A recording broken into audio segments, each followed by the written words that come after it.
So yes, we're going to hear from Stephen Kelly, who is the Joint Director of Planning and Economic Development for Cambridge City and South Cambridgeshire District Councils. Now, his previous experience includes overseeing major growth and regeneration projects in London and the East Midlands, having refined his craft through extensive practice with local authorities in South Wales, North Devon and Bath.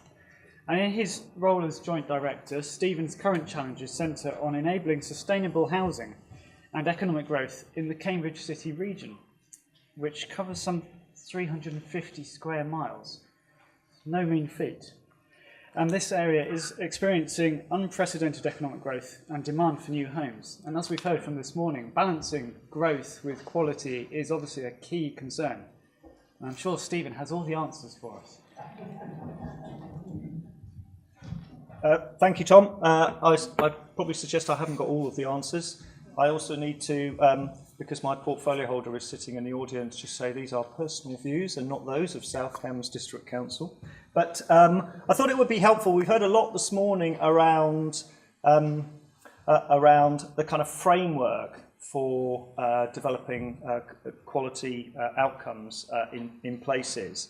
When I was trying to put this piece together, I thought, well, I can pretty much rely upon, at the very least, Jonathan at the top there, who works with me, to set out some really good slides and some nice pictures of new homes and things like that. And I was sure that we would see equally quality presentations from others. So you'll be pleased to know I've got one house in my presentation. There's only one picture of a house in a presentation around design and quality outcomes. But I think there's actually some really good context for what I hope to just talk to you a little bit about this afternoon. We've heard people asking around material planning considerations and how do we actually harden down on delivering good quality outcomes. We've seen a lot of good work, which includes people in this room, and the essence is that all of the people in this room, you get it, don't you? You kind of understand and know what good quality design is. The challenge as planners that we have is how, and in fact as those in delivery, sorry, I should have noticed the RIBA piece, but the challenge that we have together is delivering quality outcomes that others recognise, that others actually feel invested in. And we've heard some of the words that I picked up this morning around trust, around participation, around community and so on. And my experience across the country has been that we might celebrate amongst ourselves about how great things are, but people are still struggling to understand whether it's great for them. People don't always feel it is for them. And whether it's rural, it's growth on the edges of our rural villages in South Cambridgeshire, or even debates about beautiful cities in the heart of Cambridge, there is an unease amongst part of the community who don't feel that they are involved and engaged in that process. And what I want to be able to do is have a quick canter through perhaps some thoughts upon what we started to do elsewhere in one of my previous roles, but perhaps how we might try and capture some of that process a little bit more. Before I do, I just wanted to talk a little bit about, Tom's touched upon Greater Cambridge. For those of you that don't know, it is a very large place, but it's actually a collaboration now between the planning service is a collaboration between South Cambs and Cambridge City Council.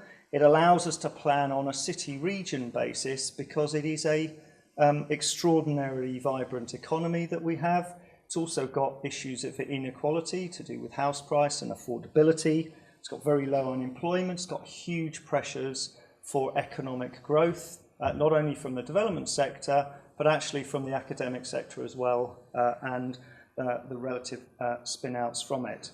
We've got a local plan that we hope to get an inspector's report on in the next few days. We've been waiting some time for that, but that local plan, those two local plans articulate a similar spatial strategy, and we're about to start work on a single joint plan going forwards. We also have a combined authority in Cambridgeshire, and they will be preparing a non-statutory spatial plan. And if Lewis Herbert was still here this afternoon, he was here this morning, who's the leader of Cambridge City Council, he would be talking about his ambitions as sponsor for that project for the quality charter that I'll touch upon but for a refresh of that quality charter to introduce components around equality as well as community and others. We have very positive members. We're lucky. I've got a talented team of professionals. It's quite a large team. It's about 150 people in all, and we deal with around 7,000 applications a year. So we've got quite a large service, and we do have a number of neighbourhood plans. We're working with CLG's quality programme to support our parishes, of which we have 105 in our area. And they're looking for inclusive, trusted processes to engage with them. So that's a little bit about Greater Cambridge. Let me just talk about, let me just start on this. So this is a discussion around design. This is a picture of a Ducati 996, which I bet you didn't expect to see, which is a beautiful motorcycle. It's not just because it's mine, but it's a beautiful motorcycle in the world of those kind of polo neck wearing design critics and so on. It's been exhibited in the Guggenheim. It is also pretty rubbish as a motorcycle because it's hot, it's unreliable, it's uncomfortable, it's not especially fast, and it causes all manner of physical pain to me. But it's beautiful.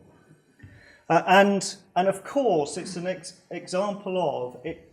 Design isn't just what it looks like. So as a piece of art, it might be good. As a motorcycle, it's nowhere near as good as others. And of course, people like Steve Jobs would highlight this really important component about how things work and how we experience things as important.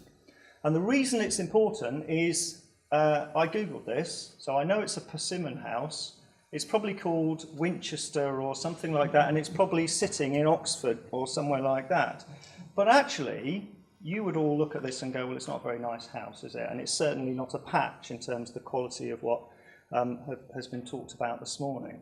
But at a functional level, I suspect the residents in there are largely happy. It's dry. It'll be reasonably economical to run because it'll meet current building regs, one hopes. It's got to be better than my house.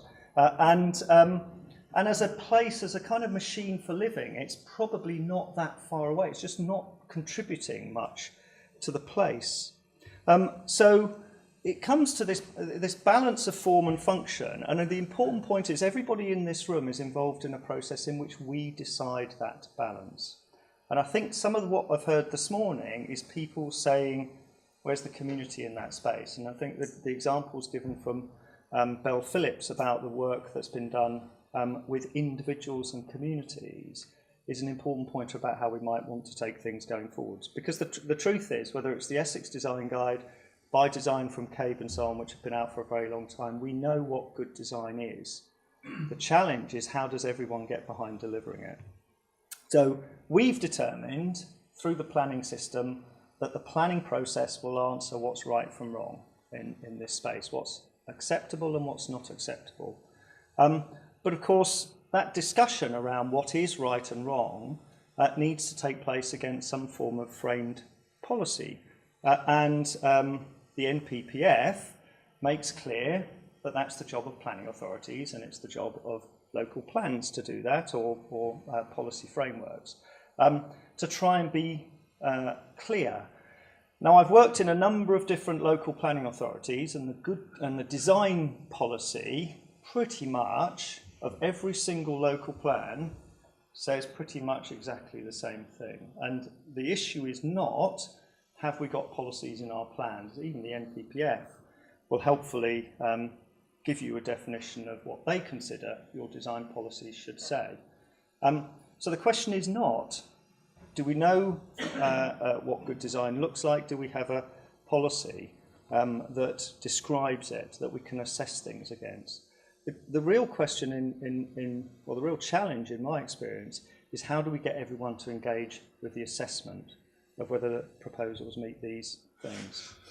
Now, I Googled process charts when I was preparing for this presentation, and this one struck me as probably about as clear-cut as the planning process. which is related to something to do with fiduciary responsibilities. But the point is, it's pretty impenetrable. We could put some of the material planning consideration discussion in this space as well. But it's pretty impenetrable to those who don't understand it and know about it. And what therefore that means is the challenge is not can we write policy, it's not is there policy guidance out there, it's not even do we know what good looks like from our perspective, because we've heard this morning that when we put our minds to it, we have all of those things. The challenge is, who do we ask? And I thought, because it is a RIBA event, these people popped up, and they are called architects. I wouldn't encourage you to listen to them. No surprises, they're a band, some death metal combo who don't particularly hold a tune. But the important point is we can't just ask one, in my eye, but I'm over 50, so with Saga Insurance, so I'm not probably the right person to ask. But that it's not just one group, is it? We can't just ask one group. And that leads you to think about, well, it must therefore be about process. It must be about a process of drawing others into it. The image on the screen is that when I started to think about process previously, when we were kind of considering how do we deliver good quality development in places which aren't reputationally associated with it, what might we try to do? And what we thought about is the process of design. The GLA at the time said what you really need to do is to employ a starchitect to be your city advocate or your place advocate, and that might have a role. But in my view, lots of these conversations happen in rooms where the high-profile advocate is not in the room or in the space. What we tried to do in Haringey is set out a degree of clarity. The really important point here is it's in a development plan document, not even in an SPD. This is planning policy, and that gives teeth to the exploration of that, whether those are exactly the right points, but it gives teeth to the decision-making process because the development must be made in accordance with that. So quite pleased that we managed to embed that, but a policy on its own is no good whatsoever. What you need to do, whether you're a very large London borough or indeed you're a relatively more modest district authority, is you need to embed the exploration of these questions into your entire planning process, in my experience, and in a way that draws in communities to that. So we have something similar, and I've already seen the Cambridgeshire already has a quality charter. It's not a development plan policy though. So in the process of planning appeals, where this issue has been explored, the weight that this document can be given, whilst it helps align a series of questions, is not as great as if you can get it into a development plan policy. So the important piece, the important takeaway from my presentation, and I'll explore it a little bit further with you, is that what you really want is a policy in a development plan that has standing, and then a process for engaging everyone in asking questions about that policy and the development that they're looking at in front of them. So we spent some time in Haringey saying, could you structure a question that isn't just a question, because these are a fairly standard set of areas that relate to the how one goes about defining good quality. But how could you ask these questions if you were nothing to do with the process? What would this question look like if you were a councillor at the pre-application stage on a planning committee sitting in a room? Well, perhaps instead of talking about context and so on, perhaps you could ask a question around, can you explain to me, Mr. Developer, how your proposals relate positively to neighbouring structures? That's the kind of question that councillors, with the greatest respect to councillors who aren't in that space always, can ask legitimately and with confidence. And the important point is the answer should be convincing. If the person who's the designer cannot explain an answer to that question convincingly, then one goes back to the policy and says, you haven't really demonstrated how you've had regard to it. So taking each of these questions, what we try to do in Haringey is take each of these questions and place them into a process. And where you end up with is throughout the development process, that I've done this myself on PowerPoint, so there's probably lots of omissions, but throughout this process, you try and embed those 4 or 5 questions that are central questions that you want everyone in the process to ask. And you help communities to feel confident in asking those questions because you make questions acceptable, clear and normal. And because there was a slide, because there was a board here, I thought, well, I might as well try and draw something on it. And you can see why I'm not an architect, because this was pretty much what I was doing. But the essential point is you have 4 or 5 unifying questions, your policy, that requires people to demonstrate how they have regard to context or durability or accessibility and so on. And then you try and embed the exploration of those 5 questions into your entire planning process. So the terms of reference for the Haringey Design Review Panel was those 5 questions and the advice to the council on it. The pre-application process with members ahead of the submission of the planning application, members were encouraged to just ask the developers those 5 questions and judge the authenticity of the response. Obviously the community engagement, we were trying to start to think about how can we help communities ask developers or the promoters of development these 5 questions and feel confidence in the answer. And then your policy, but also the way that you structure your reports, the way you structure your pre-application responses and so on, are all aligned around answering or responding to or giving advice in respect to those questions. So what you end up with, and you obviously have to invest time and effort into it, in my experience, what you should be able to end up with is communities that feel confident asking the questions and asking them until they're satisfied with an answer. You should end up with members who feel more comfortable in the space of design debate. You should be able to reinforce that with your experts, forming judgments around the success of proposals in that kind of space.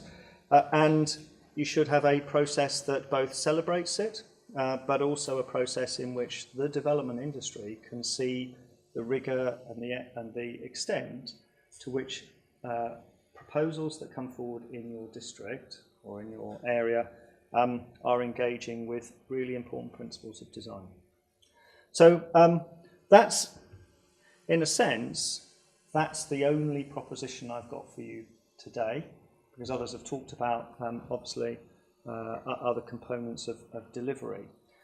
In my experience, in order to deliver good design and in order to create a effective framework for a developer coming in to understand what questions they're going to be asked, how they need to approach the process of pre and post engagement with communities, how they might want to approach the submission and development of their scheme through the PPA process, you need to have a very clear set of questions that you want to explore with them, defining the brief. I think you need to be relentless and find a way of having an inclusive process to explore and test that. And of course you need all of those other hygiene factors. You need some capabilities, but there are ways of accessing those capabilities, whether it's through design review processes, even if they're not your own authorities. I'm lucky enough to have an urban design capability within the Greater Cambridge Service to give advice in respect of these issues.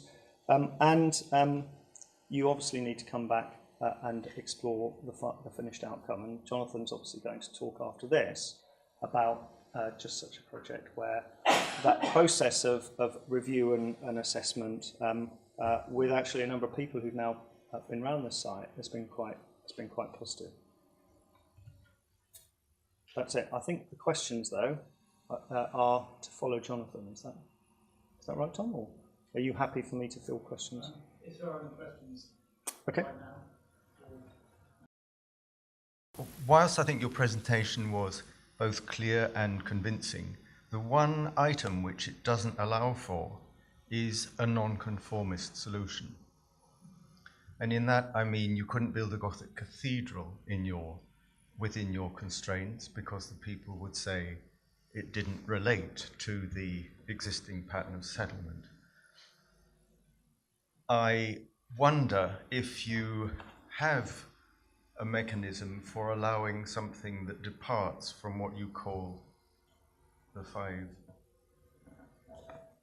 principles.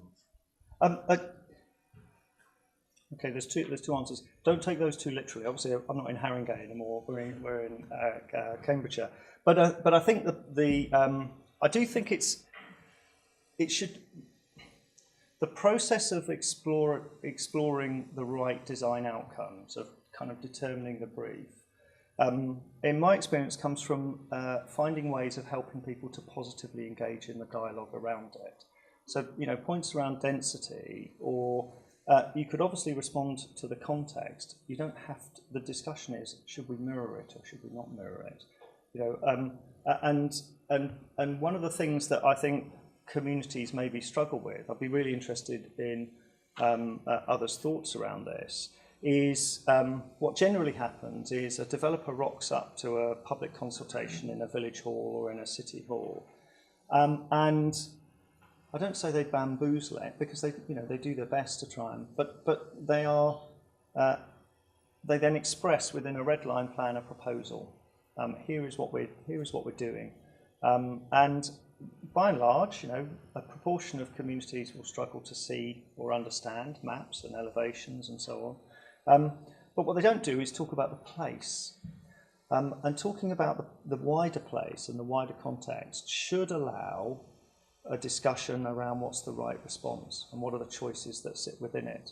I mean, the main purpose of what we were trying to do in Haringey, the main purpose of finding ways of making of developing accessible questions was because through those you can have a discussion around the choices that you might wish to make.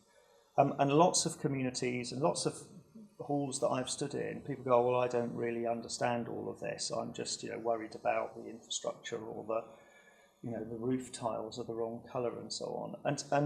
And so for me, part of the purpose of this is to find a way of demystifying and engaging people in a discussion in which they feel more equal.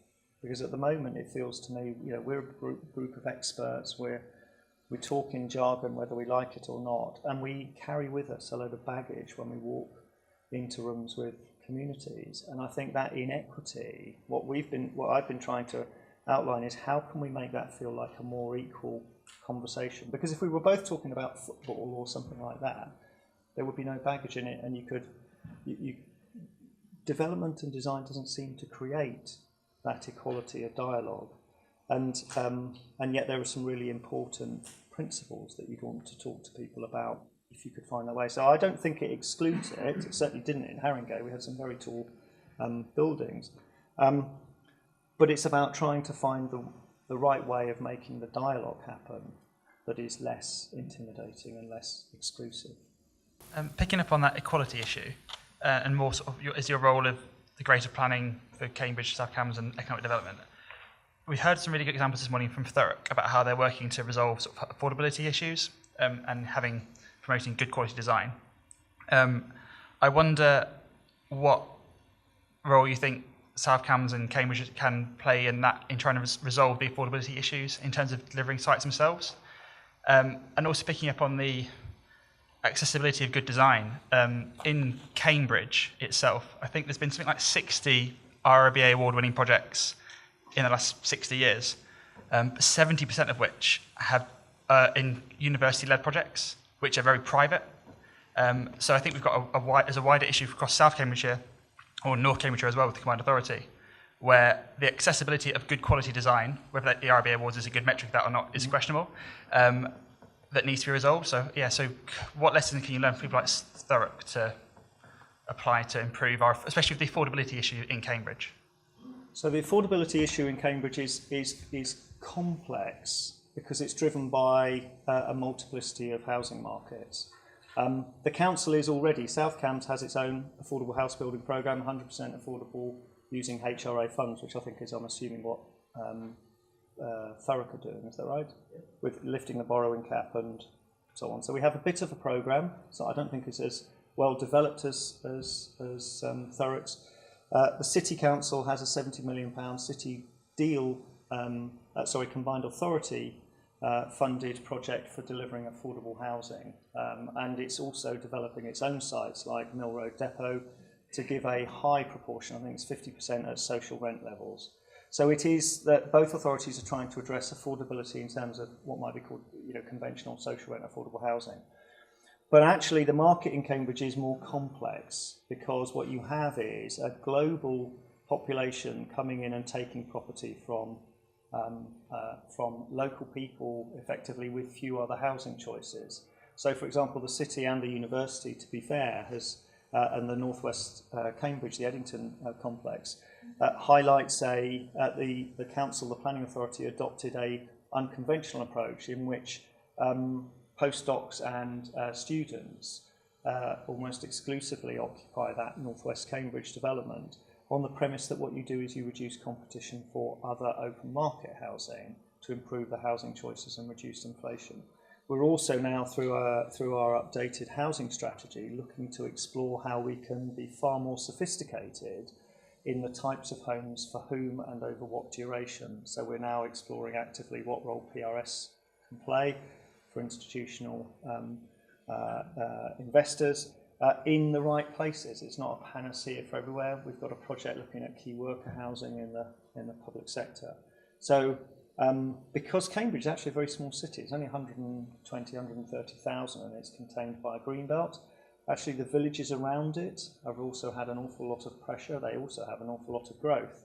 So the Wellcome Genome Campus, which resides in South Cambridgeshire, are looking now not only to grow that campus, but also to grow it alongside some worker housing in order to be able to meet the needs for their future employment, particularly because staff have highlighted that as an issue. And one of the questions we've asked them, for example, is what would happen if you didn't provide that housing to local house prices? So starting to kind of drill down and understand that.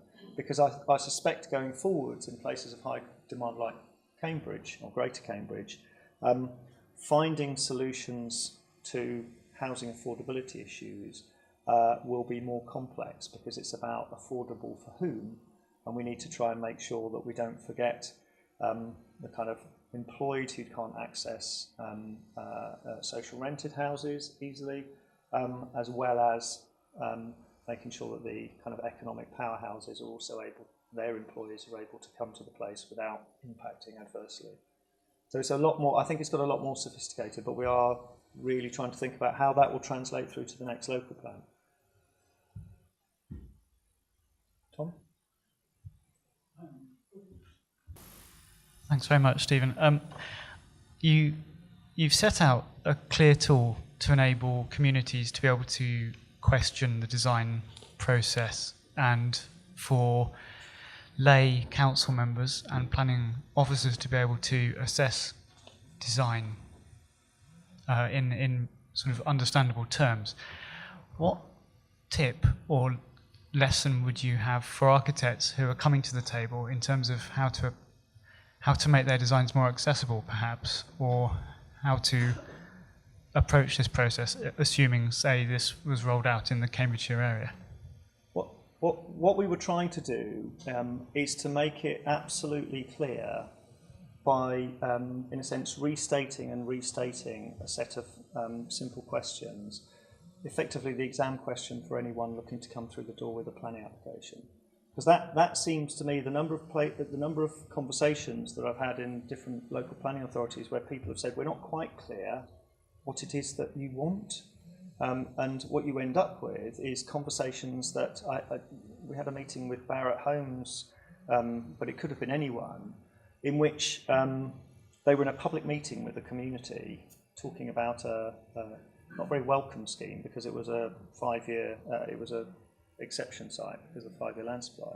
And we had this meeting with Barratt Homes who opened up by talking about their contribution to the national housing.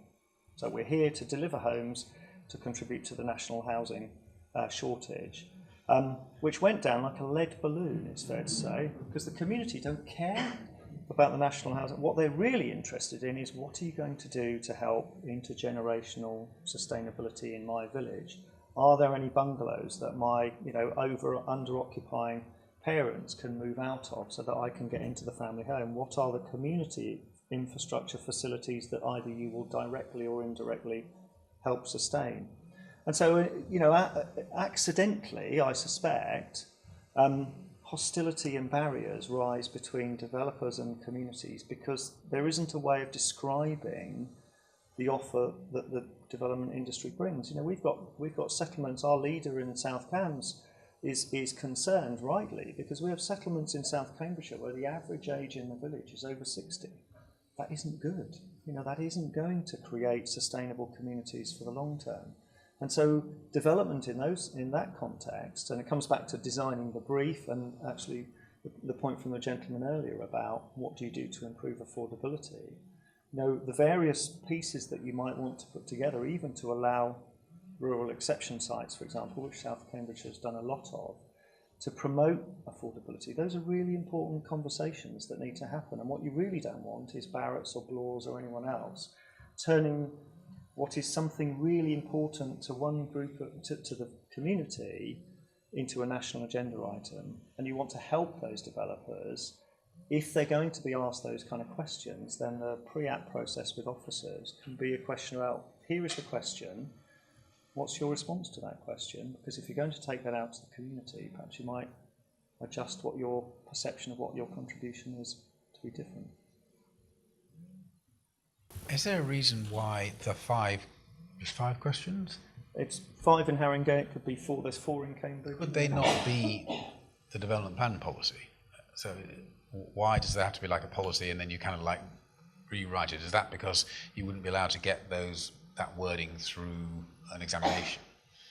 The 5 questions, the Haringey policy has been through examination and was adopted, and it had 5. But I mean, in some respects, the point I was trying to make is the real craft will be what works for you in terms of the narrative. The National Planning Policy Framework fundamentally defines, and in fact, I'm sure the Essex Design Guide update, any reasonable understanding of what good design is. The concept, the questions are the same. It's about trying to land those questions into policy as opposed to guidance. An awful lot of it is in guidance. And then even the National Planning Policy Framework effectively exhorts local authorities to come up with their own. And I think the only point of it was that our members in Haringey were saying, well, we've got nothing to refuse planning applications against. The planning officer's not bad enough to refuse dynamic, has been replaced by something more confident. But members, and I think we've talked about it today, in the housing delivery test or in question, what am I going to rock up to appeal with? And what I wanted to try and create is something in which the burden on proving it right, which is actually what the National Planning Policy Framework says, you demonstrate how you have considered context, for example, or what have you, convincingly, might be just give a little bit more confidence back to communities that if a developer walks into a consultation and 17 people in the room ask them a question about, can you explain to me how your design has regard to context, I suspect most developers will turn to the architects or the designers and go, oh my God, right, off you go then, please. And if the community then comes back and says, well, we're not very convinced by that, then it's kind of double panic, isn't it? Because, there isn't really, we've got to do some more work on this. And the predetermination rules that still concern members, I think, especially in this pre-application space, which inhibit people's ability to be able to say, I don't like that. Well, certainly in my experience, a number of members said, well, I don't really know what I can and can't say here. If you get it right, you can turn that conversation into I'm not yet convinced that you've satisfied me around that. You haven't predetermined anything. but you've essentially said to the developer, go away and work harder on explaining to me how you've done it. It reminds me of learning how to do a good job application. In the days gone by, people just said, I want this job. Now you have to say, I will demonstrate my abilities against the 5 competencies required. And so we've kind of learned how to do that for CVs. So it's kind of, you're saying the same thing for application. But you know, absolutely, it's about trying to get the developers to engage with questions that you want communities want answers to, and they could be questions about adequate community infrastructure, how you network. But you know, the question in a way doesn't matter. It's about trying to create a space for that, in a sense, that the arena for that kind of discussion, and then make sure. The only way, in my experience, of making sure everyone treats it, including your own planning officers, takes it seriously, is to embed it into your committee reports, your pre-app reports, your kind of questioning and processing at every stage. But yes, that's effectively what I'm trying to do. Is that it? Any more? No? I think we've put you on the spot for long enough. Thank you very much. I think we could all just thank Stephen for